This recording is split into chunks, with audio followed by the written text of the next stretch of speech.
Hello everybody, this is another website for the MLA style, and it has very rich material and it's extremely organized, and it summarizes actually all new editions that are related to the MLA handbook, the 8th edition. This section is dedicated to formatting a research paper, and in the very beginning, as we always say, if your instructor has specific requirements for the format of your research paper, check them before preparing your final draft.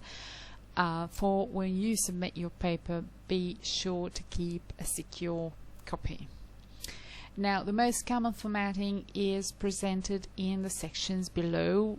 Let's talk about the margins. You normally know that except for the running head, you have to leave margins of 1 inch at the top and bottom and on both sides of the text. If you plan to submit a printout and then they are giving you some extra pieces of information about the paper sizes, you have to consider them when you are formatting your text. Now, the text formatting here, this is what we typically know about the MLA style. It's the Times New Roman.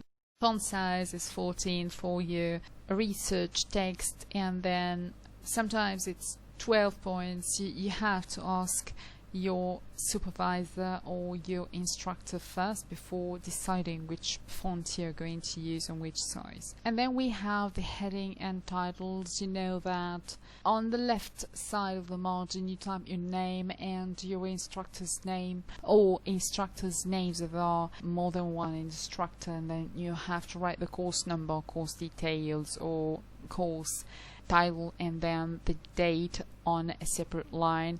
And all your paper is double spaced, you know that, and this has not changed in the 8th MLA edition. This is an instance you're going to find so many illustrations that are going to make it much easier for you to make the necessary spacing and format your paper. This one is very much helpful. And then you have this part dedicated to running head with page numbers. This is going to explain to you all what you need to know about running head. And then you have the placement of the list of works cited, and this is particularly what I care about the most in this entire thing. It is how you list the works cited in your paper at the end of your research paper, even after the endnotes, and you have to remember this because sometimes you submit it otherwise. So this is very much important. It's the list of works cited is always placed after any endnotes and after any appendixes.